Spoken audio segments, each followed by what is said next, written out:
काव्या, अमित, माया और नीरज बहुत अच्छे दोस्त थे। उन्हें एडवेंचर बहुत पसंद था। उन्होंने एक ट्रिप पर जाने का फैसला किया। ये वीकेंड बहुत ही बढ़िया होने वाला था। उन्होंने कार में सामान रखा। वो जाने के लिए तैयार थे। कहाँ जा रहे हैं हम? नीरज ने पूछा। वो हमेशा डरता रहता था। सरप्राइज है, काव्या ने मुस्कुराते हुए कहा। काव्या को डराना बहुत पसंद था। वो घंटों गाड़ी चलाते रहे। रास्ता बम्पी हो गया। सूरज ढलने लगा। अभी तक नहीं पहुंचे क्या? नीरज ने रोते हुए कहा। बस थोड़ी ही देर में, काव्या ने जवाब दिया। उसने दूर एक डार्क शेप की तरफ इशारा किया। दोस्त एक बहुत बड़े डरावने मैंशन पर पहुंच गए। ये एक पहाड़ी की चोटी पर था। दीवारों पर बेलें छड़ी हुई थीं, खिड़कियां बंद थीं। वो, अमित ने कहा, यह जगह तो बहुत स्पूकी है। मैंने कहा था ना, सरप्राइज है, काव्या ने कहा। चलो अंदर चलते हैं। नीरज कांप गया। शायद हमें घर वापस चले जाना चाहिए। इतना डरपोक मत बनो, काव्या हंसते हुए बोली। ऐसी कोई चीज नहीं होती भूत वूत। अंदर मैंशन अंधेरा और धूल भरा हुआ था। छत से मकड़ी के जाले लटके हुए थे। हवा से एक अजीब सी गंध आ रही थी। देखा, काव्या ने कहा, बस एक पुराना घर है, डरने की कोई बात नहीं है। अमित ने खांसते हुए कहा, फिर भी ये जगह बहुत क्रीपी है। माया ने हाँ में हाँ मिलाते हुए कहा, मुझे ये जगह पसंद नहीं आ रही। नीरज ने खुद को गले लगाते हुए कहा, मैं घर जाना चाहता हूँ। काव्या ने अपनी आंखें घुमाई। ठीक है, तुम लोग यहीं रुको, मैं एक्सप्लोर करके आती हूँ। Creaky फ्लोरबोर्ड्स and cobwebs. Kavya mention में घूम रही थी।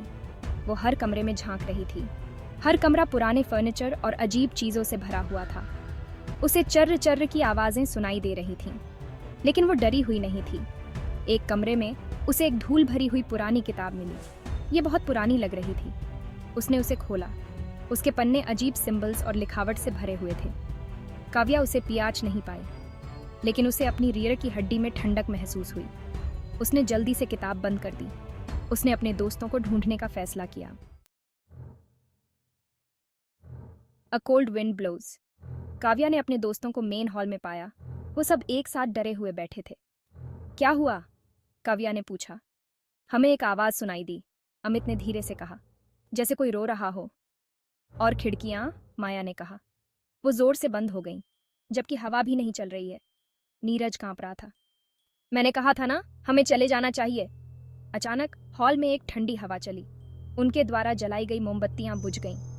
देखा? नीरज चिल्लाया। भूत! Neeraj hears a noise. दोस्त अंधेरे में डूब गए।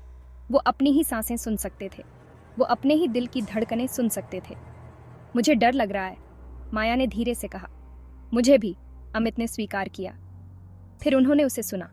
एक धीमी आवाज, जैसे कोई उनके ऊपर वाले फ्लोर पर कुछ भारी चीज घसीट रहा हो। वो क्या था? नीरज ने धीरे से पूछा। शायद कोई चूहा होगा, काव्या ने कहा, लेकिन उसे खुद पर भी यकीन नहीं हो रहा था। घसीटने की आवाज पास आ रही थी। अब वो बिल्कुल उनके ऊपर थी। Is someone here?